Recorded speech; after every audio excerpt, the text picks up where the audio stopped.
साथी किशोर पवार होते त्यांचे अध्यक्ष, किरण ठाकूर उपाध्यक्ष अंकुश काकडे असे प्रमुख पाहुणे बाळासाहेब थोरात, श्रीमती वंदनाताई पवार, तात्यासाहेब काळे यांचे आत्तापर्यंत विचार ऐकण्याचे सगळे सरकारची उपस्थित बंधू भगिनींना, आजचा हा कार्यक्रम महाराष्ट्रातल्या आणि विशेषतः साखर धंद्याच्या एका मार्गदर्शकाचं स्मरण करण्याचा हा सोहळा आहे. साथी किशोर पवार समाजवादी चळवळीचे ज्येष्ठ नेते, एस.एम. जोशी असोत, नानासाहेब गोरे असोत, राजेश नाथवे असोत, या सगळ्यांच्या विचारानं आणि त्यांना अखंड साथ देण्याची भूमिका ज्या काही महत्त्वाच्या लोकांनी महाराष्ट्रात घेतली त्याच्यामध्ये किशोर पवारांचा उल्लेख हा प्रकटपणे करावा लागेल. उभं आयुष्य त्यांनी कामगार चळवळीमध्ये आणि शिरोगामी विचाराच्या जपणुकीसाठी घालवली. आम्हा लोकांचे त्यांचे संबंध नंतरच्या काळाचे होते. अनेक चळवळी त्यांनी केल्या, अनेक प्रश्न हातामध्ये घेतले. ते प्रश्न हाताळत घेत असताना आमच्या पिढीनं कुठे ना कुठे त्यांना हातभार लावण्याचं काम त्या काळामध्ये केलेलं होतं. आज ज्यांचे विचार ऐकले आपण बाळासाहेब थोरात हे अहमदनगर जिल्ह्याचे येतात. महाराष्ट्राचा त्या काळातला अहमदनगर जिल्हा हा एक वेगळा जिल्हा होता. हा डाव्या चळवळीचा एक महत्त्वाचा जिल्हा होता. साखर कामगारांची चळवळ ही कोफरगाव असेल, त्याच्या आजूबाजूचा परिसर असेल, त्या सगळ्या भागामध्ये होता. कारखानदारी सुरुवातीची गौरवनगर हा देशातला पहिला सरकारी कारखाना हा जर शोधला तर त्याही पूर्वी नव्या जिल्ह्यामध्ये खाजगी कारखान्याचे अनेक उदाहरणे होती. इथं वेलवंडीचा कारखाना असेल, राहता आणि कोफरगावच्या परिसराचा असेल, श्रीरामपूरमधला महाराष्ट्र शुगर मिल असेल, हे सगळे कारखाने खाजगी कारखाने. त्याच्या एका दिवसात शोधलं तर समज त्याची मालकी ही मुंबईच्या धनाढ्य लोकांच्याकडे होती. आणि त्यामुळे एक प्रकारचं वातावरण नेहमी कामगारांच्या हिताचा प्रश्न आला की प्रसंगी संघर्षाचं असायचं. आणि ते करण्याच्यासाठी जे एक नेतृत्वाची फळी नगद निघत उभी राहिली होती त्याच्यामध्ये साथी किशोर पवारांचा उल्लेख हा प्रकटपणे करावा लागेल. त्यांचं काम त्या काळात बघण्याची संधी मला स्वतःला सुद्धा मिळाली. ते अनेक चळवळीत होते.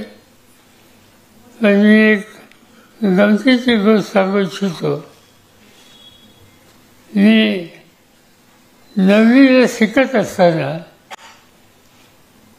मी प्रवरानगरच्या महात्मा गांधी विद्यालयात शिकत होतो. आता प्रवरानगरचा माझा काय संबंध, माझे वडील बंधू आप्पासाहेब पवार हे त्या ठिकाणी नक्की करत होते. आणि त्यावेळेला 7वी 8वी हे शिकत असताना अभ्यासापेक्षा इतर उद्योगात मी जास्त लक्ष घालतो म्हणून माझ्या आईवडिलांनी मला फौलानगरला पाठवलं. आणि फौलानगरच्या शाळेमध्ये मी 1 वर्ष शिकलो. त्या शाळेचं वैशिष्ट्य एकच होतं की अनेक सहयोगीमध्ये त्या शाळेचे विद्यार्थी आग्रहभागी असतात. गोळ्याची चळवळ सुरू झाली.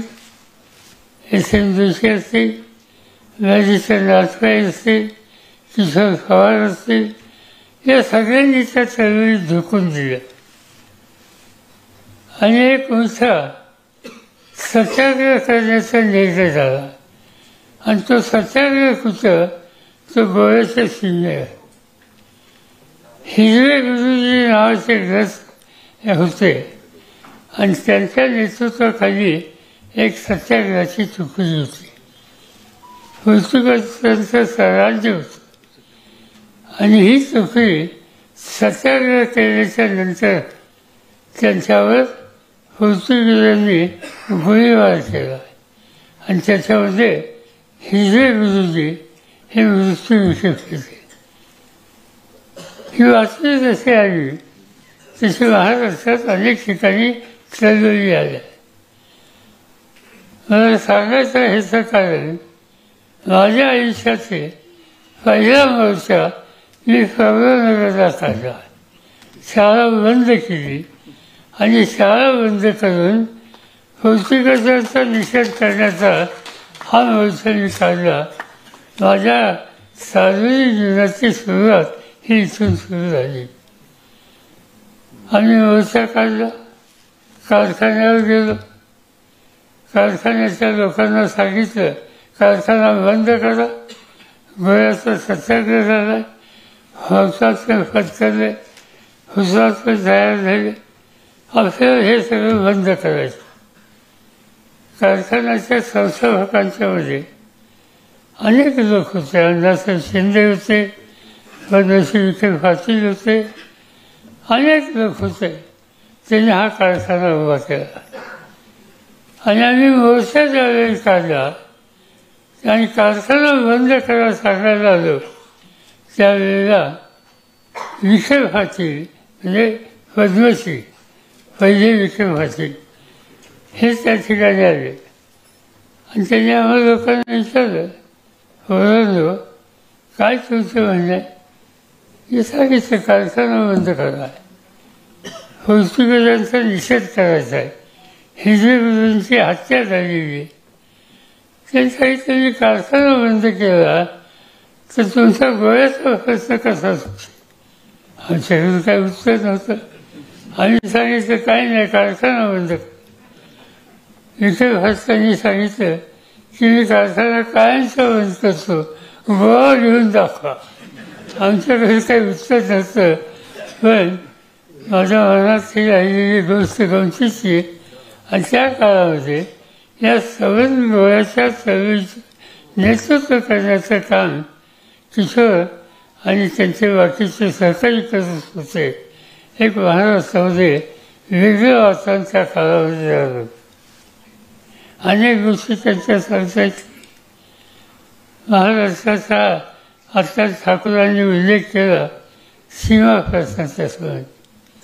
आणि सीमा प्रश्नाच्यासाठी एकीकडे समितीची स्थापना झाली. त्याच्यामध्ये सेक्रेटरीचं काम हे किशोर पवारांच्याकडे होतं. SM जोशी अध्यक्ष होते. बैठक झाली आणि बैठकीत ठरलं की सत्याग्रह करायचा. आणि सत्याग्रह करायचं ठरल्याच्या नंतर बाळासाहेब ठाकरे होते, आणखी अनेक लोक होते. आणि त्या बैठकीमध्ये निर्णय हा झाला की सत्याग्रहाची पहिली तुकडी ही शरद पवारांच्या नेतृत्वात. आणि त्यामुळं हा निर्णय झाला की त्या ठिकाणी गोव्यात जाऊन बेळगावला जाऊन सत्याग्रह करायचा आणि सीमा भागाची मागणी करायची. ठरल्याप्रमाणे निघालो. आमच्या कानावर काही लोकांनी घातलं होतं की कागलच्या जवळ पोचल्याच्या नंतर तुमची गाडी थांबवली जाईल आणि तुम्हाला अटक केली जाईल. कसं करायचं, जायचं तर काही करून निर्णय घेतला. समितीचा निर्णय होता.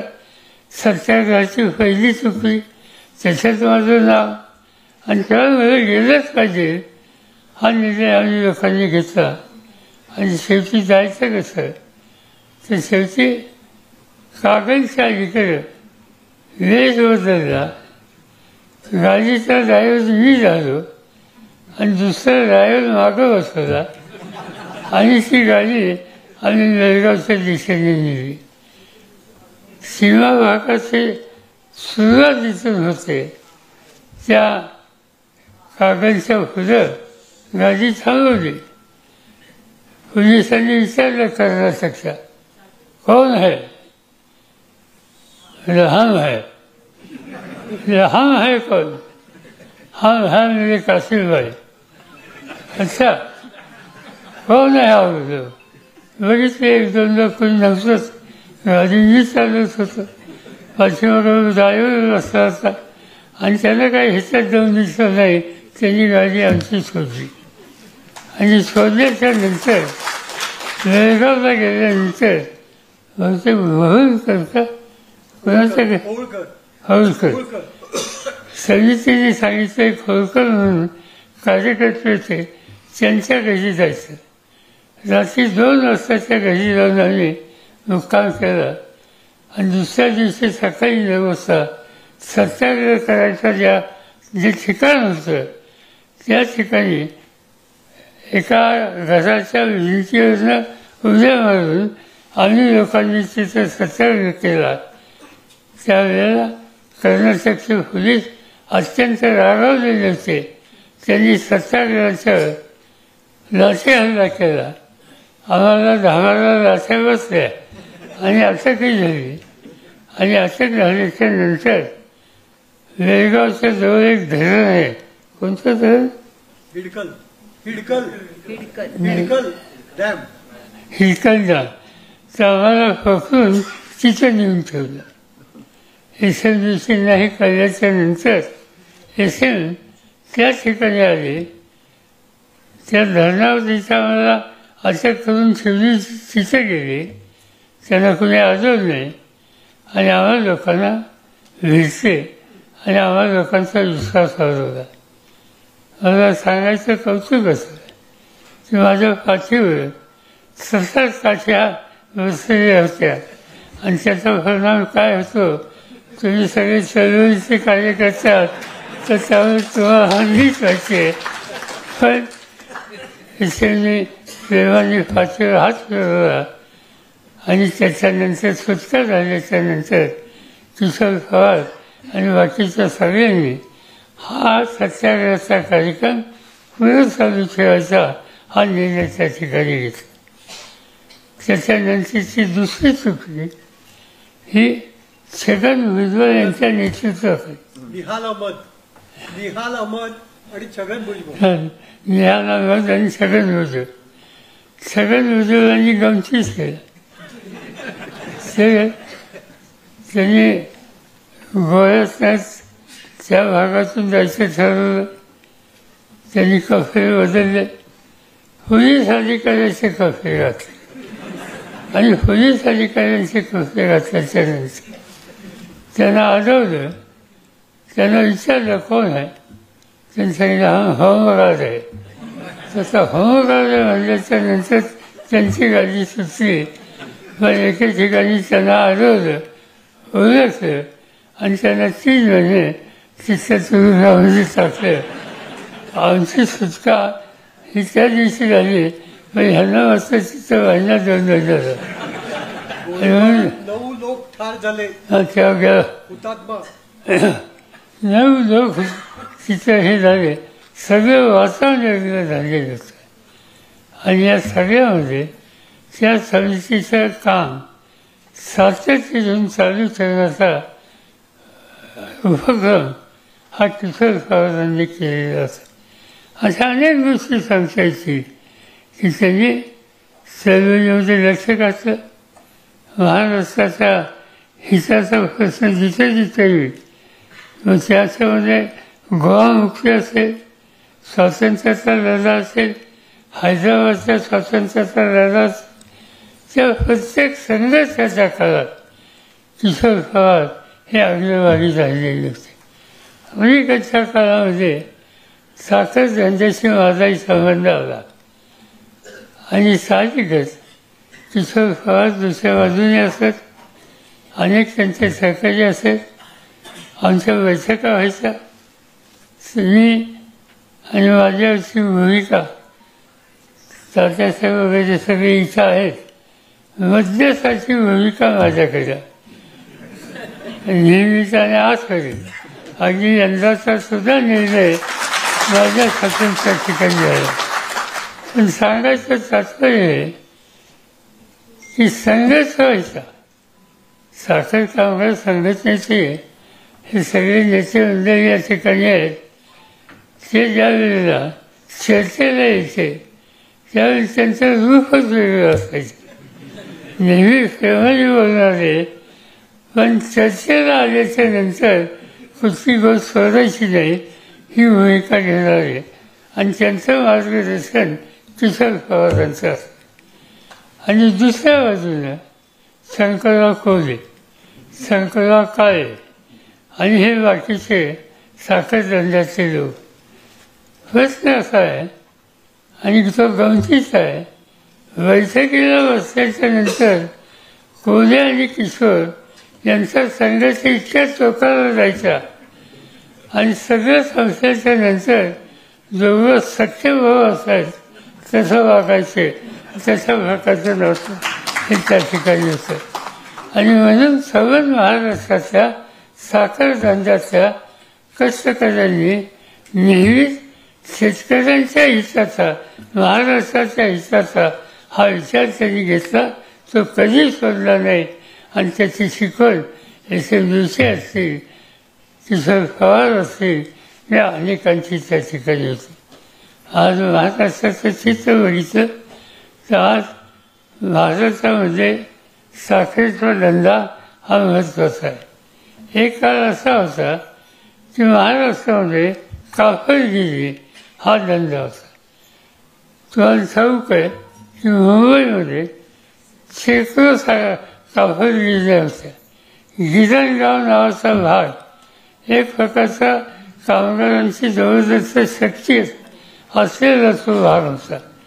तुम्ही सकाळी जर गेलात गिरणगावात त्या काळात तर हजारोच्या संख्येनं आपली भाकरीबरोबर घेऊन कारखान्यामध्ये गिरणीमध्ये जाणारा कामगार हा आपल्याला बघायला मिळत. गिरणी अनेक होते, 200 गिरण्या मुंबईत होत्या, आज एक राहिलेली आहे. आणि ते सगळं गिरणगाव हे कामगार चळवळीचं देशाचं त्यांचं होतं. अनेक लोकांची नावं घेतायची. काँग्रेस दांगे असतील, त्यांच्यावरचे अनेक सहकारी असतील. नंतरच्या काळामध्ये अगदी अनेकांची नावं त्या ठिकाणी डॉक्टर दत्ता सावंतासह अनेकांची घेतायची. ही सवण चळवळ अतिशय महत्त्वाची त्या ठिकाणी केलेली होती. आणि त्याही चळवळीमध्ये एस एम जोशींच्या विचारानं काम करणारे जे महत्त्वाचे लोक होते त्याच्यामध्ये किशोर पवार होते. आज त्या भागात मी जातो, मला अतिशय वाईट असतं. एक गिरणी बघायला मिळत नाही, कष्टकरी कामगार बघायला मिळत नाही. त्या ठिकाणी 40 आणि 50 मजल्याच्या इमारती आहेत आणि त्याच्यात माझा मराठी माणूस घुसत नाही, त्याची ताकद राहिलेली नाही. त्या गिरणीमध्ये खस्ता खाऊन देशाची संपत्ती वाढवणारा कामगार होतो त्या ठिकाणी. आज हे चित्र या ठिकाणी बघायला. आणि म्हणून किशोर पवार किंवा बाकीच्या सहकाऱ्यांनी जो एक आदेश आपल्या सगळ्यांच्या समोर घालून दिला त्याचा जर गांभीर्याने विचार करायचा आला तर माझं प्रामाणिकपणाने सांगणं की सवन कामगार चळवळीच्या संबंधीचं जे चित्र देशात आहे जे राज्यात आहे त्याच्यामध्ये बसून आपल्याला विचार करावा लागेल. आज कामगारांची मानसिकता सुद्धा संघर्ष नको अशा प्रकारचा आहे. एका दृष्टीने तो चांगला आहे, पण संघर्ष नको या नावानं जर तुमची फिरवणूक होत असेल तर त्या संबंधीचा विचार हा आपल्याला नक्की करावा लागणार आहे. महाराष्ट्राचा साखरेचा धंदा हा एक नंबरचा धंदा झालेला आहे. पूर्वीसारखं कापड गिरण्या राहिलेल्या नाही. आज शेकडो आज त्या ठिकाणी गिरण्या आहे. सरकारी कारखाने दिवसेंदिवस कमी होत आहेत. खाजगी कारखाने वाढले, कारखान्याच्या साईजसुद्धा वाढल्या आणि साधारणतः सगळं सूत्र हे आहे कमीत कमी कामगारांच्या कारखाना कसा चालवायचा, कारखाना टिकला पाहिजे याच्यावर माझ्या मनात शंका नाही. पण कारखान्याच्यासाठी जो घाम घालतो, साखर उत्पादन करतो, त्या कामगाराचं काय, त्या सवन संघटनेचं काय याच्याकडे दुर्लक्ष करायची भूमिका आपल्याला करून परवडणार नाही. आज ना उद्या शांत भरणान बसून या सगळ्या गोष्टीचा विचार करावा लागेल. आज जगामध्ये 2 नंबरचा साखरेचा धंदा भारतात आहे. एकेकाळी ब्राझीलला होता. आज ब्राझीलसुद्धा 1 नंबरला आहे. पण बाकीचे सगळे जे देश आहेत साखरेच्या धंद्याचे ते मागं पडलेत आणि त्याची जागा भारताने घेतलेली आहे. आज उत्तर प्रदेशसारखं राज्य देशातलं 1 नंबरचं राज्य, कारखान्याची साईज मोठी आहे आणि तेच लोक महाराष्ट्रात आले आणि ते महाराष्ट्रात आल्याच्या नंतर दिवसेंदिवस त्या सरकारी चळवळीला सुरुंग लागायला लागलेला आहे. सरकार त्यातनं दूर व्हायला लागले. आज ज्या भागातून मी अनेक वर्ष प्रतिनिधित्व केलं सुदैवानं तिथं अजूनही मालेगाव काय, छत्रपती काय, सोमेश्वर काय सरकारी कारखाने टिकले. पण आजूबाजूला गेल्याच्या नंतर विमा पात्र तर त्याचे कारखाने पाहिल्याच्या नंतर अस्वस्थता वाटते. प्रश्न आल्याच्या नंतर कुणाची चर्चा करायची. संघटनेचे लोक सांगतात बंगलोरला कुठे जातो, महाराष्ट्राच्या बाहेर कुठे जातो आणि हे कारखाने त्यांचे आहेत आणि त्यांना स्थानिक लोकांच्या संबंधीचं काही असं नाही. एकेकाळी खाजगी कारखाने होते जसा उल्लेख मी केला ते महाराष्ट्रातल्या लोकांचे होते. फलटणचा कारखाना कोणाचा, तो माधवराव आपशांचा कारखाना. अजून तुमच्या सिंहपूरचा महाराष्ट्राची गुरुनी कोणाची तर धानुकरांची. महाराष्ट्राची नावं त्या ठिकाणी दिसत होती. आज त्याचं चित्र दिसत नाही आणि दिसतंय काय. आणि मला आणखीन असं वाटतं की आणखीन काही दिवसांनी नवीन सरकत यायची. आज बाळासाहेब त्यांच्या वडिलांच्यापासून अतिशय उत्तम कारखाना चालवतो. कधी वेतन किंवा या संबंधीच्या संघटना, कधी कामगार आणि मॅनेजमेंट यांचा वाद येत नाही.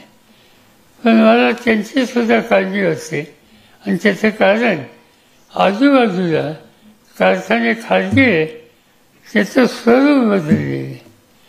इतर ठिकाणचे कारखाने 3,000 टनाचे होते, 5,000 झाले, 7,000 झाले.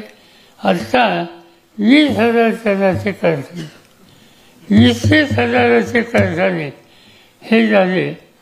आणि दुसऱ्या बाजूनं कामगारांची संख्या 150, 200, 300 म्हणजे कामगारांची नोकरी झाली, कारखान्याची साईज वाढली. त्याचे परिणाम 20,000 टनाचा कारखाना आणि दुसऱ्या बाजूनं 25 टनाचा सरकारी कारखाना संघर्षात 25 टिकणार नाही आणि त्याचा परिणाम अनेक ठिकाणच्या कारखान्यावर विस्तृत परिणाम होईल, उत्पादकावर होईल आणि कष्ट करणाऱ्या साखर कामगारावर सुद्धा. आणि त्या सगळ्या गोष्टीच्या वेळेला मला आनंद एका गोष्टीचा आहे की आजच्या या सगळ्या कार्यक्रमामध्ये साखर उद्योग आणि कामगार चळवळ हा विषय ताई तुम्ही घेतला ही अतिशय चांगली गोष्ट होती. यासाठीच किशोर पवारांनी आयुष्य दिलं. माझं म्हणणं एक आहे की आज न उद्या कधीतरी एकदा एकत्र बसून चर्चा करावी लागेल. संघाच्या लोकांना विश्वासात घ्यावं लागेल. महाराष्ट्र सरकारला विश्वासात घ्यावं लागेल आणि सांगावं लागेल की कारखान्याची साईज काय ठेवायची, कारखान्यामध्ये काम करणाऱ्या कामगारांची संख्या किती ठेवायची, उत्पादकाला न्याय मिळाला पाहिजे त्याच्यातून अजिबात कुणाच्या मनात शंका नाही. आणि खरं सांगायचं म्हणजे माझ्या पाहण्यात असायचं की आत्ता या सवय कारखानदारीमध्ये विशेषतः सरकारी चित्र बदललेले आहे.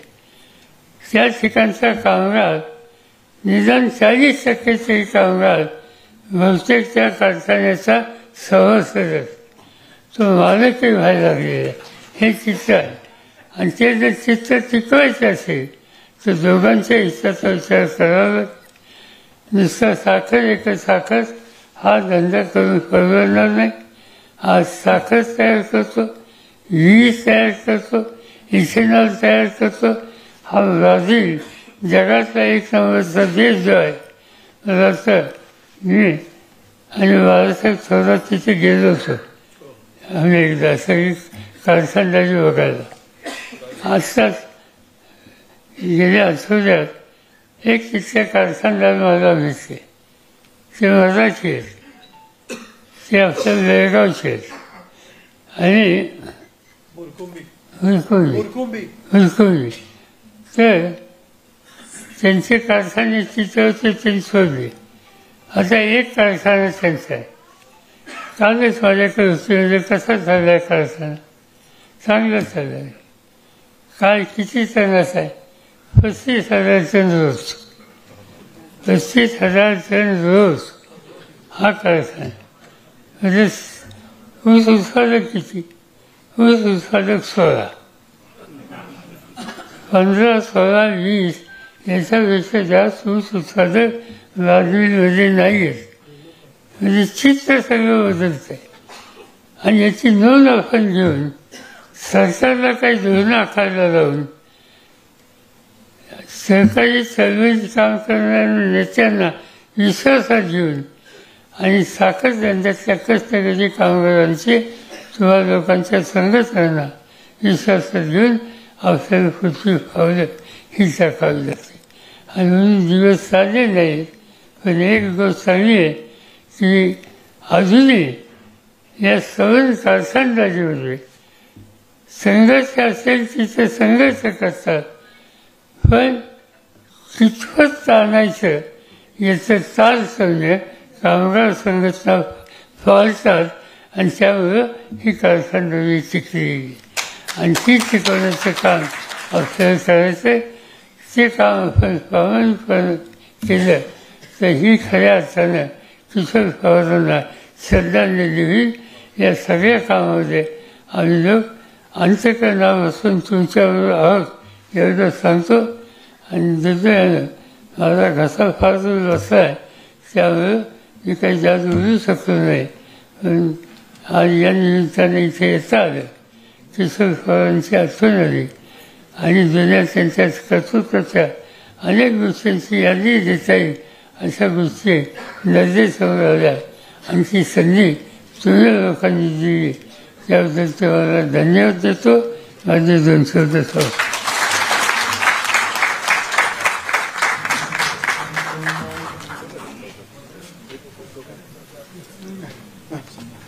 आठवण सांगायची शरद काकांची 76 सालची एक आठवण सांगायची. या इकडे.